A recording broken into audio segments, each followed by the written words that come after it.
Oh, I didn't check in. Oh my god, I forgot to check in.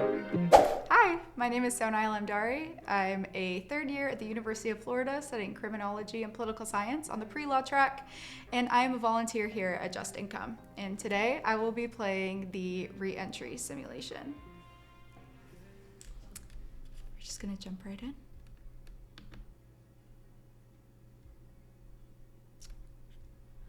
Okay, first spin.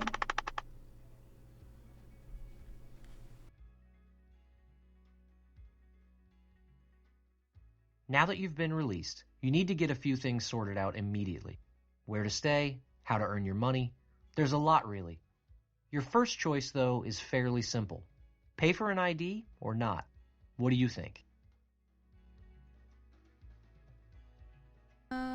Definitely gonna get an ID because I think it's gonna help me in the long run. So let's hope Excellent I decision. have money for it. It took all the money you had, but because of that choice, you were able to line up a daily work option helping out on a job site with your uncle. We'll start adding regular income to your finances to help you pay your monthly fees.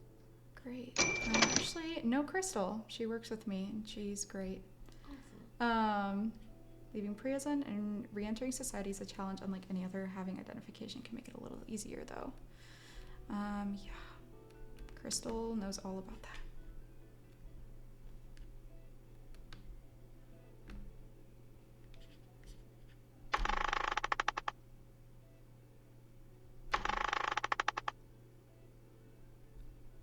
I have to check in with my officer, I think. Did I do that?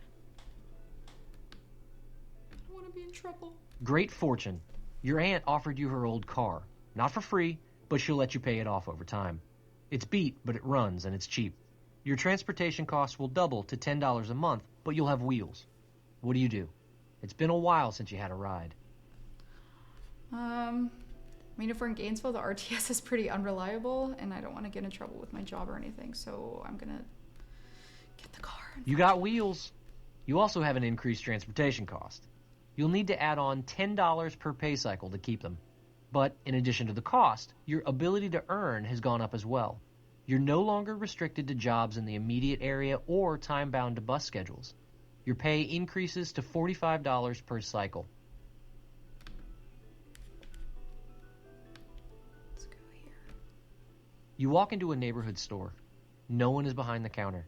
The cash box is sitting open by the register with $100 on top. You look around and see no camera, no one else is near. What should you do? You double check and triple.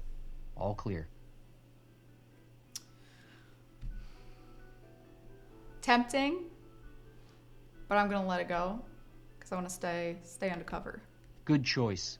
You leave the money in its rightful place and do the right thing. After leaving the store, you notice a camera you didn't see previously. You dodged a big one today. Keep making those good choices and you'll stay on the path. It's not that easy though. Okay, we'll go to this one. It's a big house.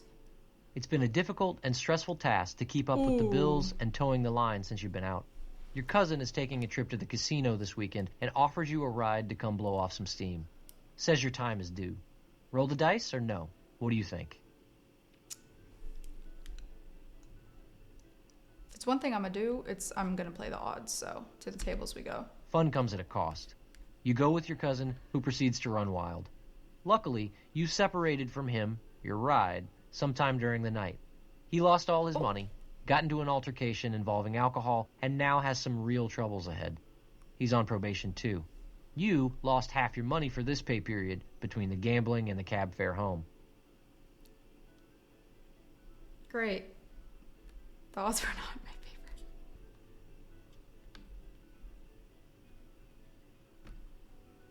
You hear of a local group working for positive change in the community for people with prior convictions.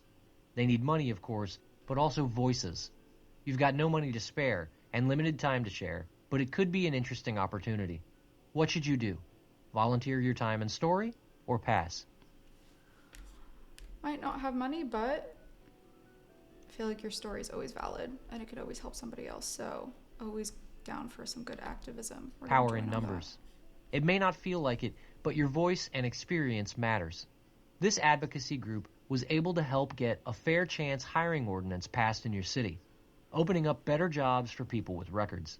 That couldn't happen without voices like yours. Just Income did that. I was here when that got announced. That was so exciting. Most people don't have prior experience with the realities of a conviction. The lifetime of devastation it can cause to an individual's life and those of their loved ones is entirely unconsidered to the majority of everyday folks. Sharing those stories is a powerful support tool for advocacy groups and can help to truly affect real change. 100%. You have an unexpected health emergency and need medical care that will set you back $25. It's acute. If you don't get it solved today, it could impact your ability to work tomorrow. Can you afford your health care this month? Choose wisely. That's a lot of money. Bro, healthcare is...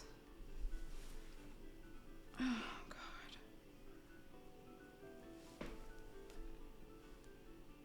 Sometimes they don't even do anything, though. You go there and they just send you away saying it's like a cold or something. I've spent so much money in, like, doctor bills for things that, like, I didn't even get treatment for.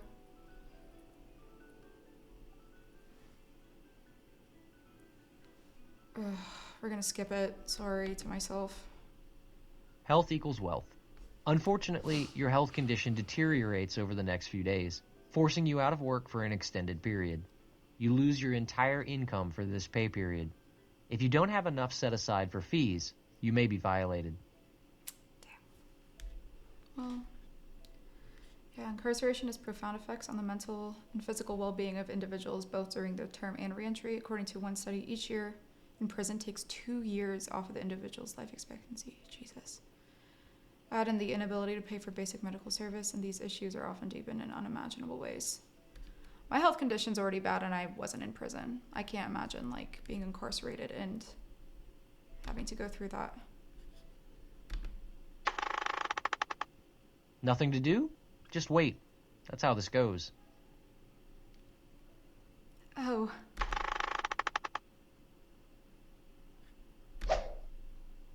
So I owe money. I'm broke. I have 2 violations.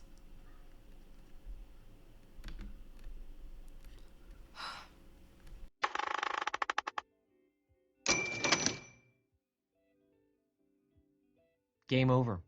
You've been violated 3 times during your timeout. This can occur for various reasons, some I didn't valid, even do anything. some seemingly not. You'll be headed back to jail and likely prison. Great. So going back to jail. Curfew was out of my control. The check-in, also out of my control. And the money was an outcome of the decisions I made that were meant to help me, so. Great. Yeah, did you find this experience frustrating? That's part of the point, yeah, it's pretty frustrating. Especially since most of it is money related and things that are out of your control and you feel like you can't do anything to help it. You have to pay money to your PO, but also you need money for an ID and a job and a car, and you already have this barrier of income anyways because you don't have a job, because you got fired, because you didn't have money, because of violations. So it's like this eternal cycle, and it sucks because everything's so interconnected. You don't really know where to start or where it ends. Starting again, but this time with the just income, guaranteed income. You stumbled across a real gem here. You've been accepted into a guaranteed income program. You stumbled across a real gem here. It's reading for me. You've been accepted into a guaranteed income program. That means you don't need to worry about finances anymore. Your basics are covered. Keep your nose clean elsewhere, and your time on probation should be significantly easier. Yeah, I feel like all of my violations, like, had some form of money involvement, so hopefully this will help me win.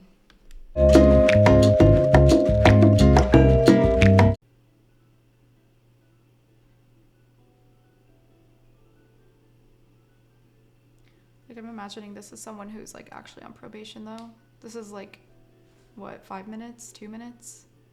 Real life would be, like, months. I couldn't imagine just waiting for them to get off my back like that. Game over. You've been violated 3 times. Oh, I during didn't your check timeout. in. This can occur for various reasons. Some Oh my valid, God, I forgot to some check seemingly in. not. You'll be headed back to jail and likely prison. I forgot to check in. That's on me. Dang. But see, the thing is, there was no alert for the check-in, but that's like how it is in real life. You have to like have your own schedule, and that was on me. And I forgot to check in. Dang. But see, it wasn't a money times 2 violation. It was just a check-in violation. Dang. Okay. I lost. So what did you think? I mean, you already gave your spill earlier, but like with the guaranteed income and stuff. Yeah. Or just like the game in general. Yeah. The decisions were way easier if you have guaranteed income, like way easier. Because like 90% of the time it's like, do I have the money to do this or do I not? Like, can I risk missing a day at work or not? But like if you know that you have this solid like foundation of like, okay, well, I know I'm getting this. It's like guaranteed. And you're getting this check every month. Then it's so much easier to make decisions that should be easy to make in general. Like a person who hasn't been incarcerated can easily just take a sick day because they're not feeling well. But for someone who doesn't have the ability and the privilege to do so, it's way harder. But like guaranteed income is the literal basis of like successful reentry. And it's sad that it has to be the people who do it and not like institutions, but it's how it is. And just income has made that possible for, God, what is it, like 115 people? And it's sad. I mean, there's some things that you can't, I just got the violation notification. There's some things that like you can't really help, like the traffic, being late to a PO. Like any person who's not incarcerated could easily call like their work and say like, hey, I'm running a few minutes behind, and it wouldn't affect them. But because you have the stigma around you for being incarcerated to begin with, like checking in with your PO is going to be something that has to be set. Like you can't miss it, but like if the PO misses it, it's not that big of a deal, which is unfortunate because there's that double standard. But yeah, I think it's a really good simulation of how it really is. I mean, granted, like this is a game of a total of 7 or 8 minutes, and it's frustrating for those 7 or 8 minutes. But like having someone go through this in real life and be on probation for months, sometimes years, is insane.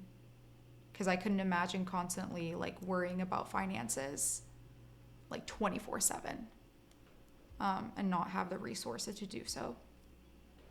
So yeah, it's really good though. It's really well crafted, and the resources are great.